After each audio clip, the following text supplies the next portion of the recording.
Hello, ഇന്ന് രാവിലത്തെ മഴയ്ക്ക് നമ്മുടെ മാവിൻ്റെ കൊമ്പ് പൊട്ടി വീണു. കുറേ മാങ്ങകൾ ഉണ്ടായിരുന്ന ആ കൊമ്പുമ്മേ ഉറപ്പായിട്ടുണ്ടായിരുന്നില്ല, എന്നാലും അത് പൊട്ടി വീണു. കൊമ്പ് കണ്ടില്ലേ, പൊട്ടി വീണു.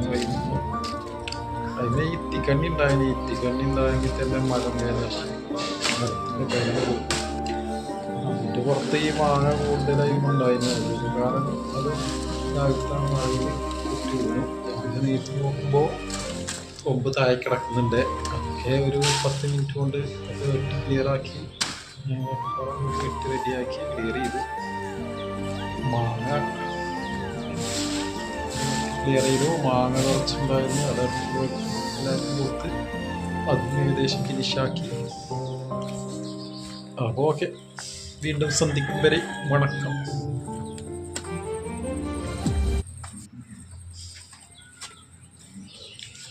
എല്ലാം ശരിയാകും.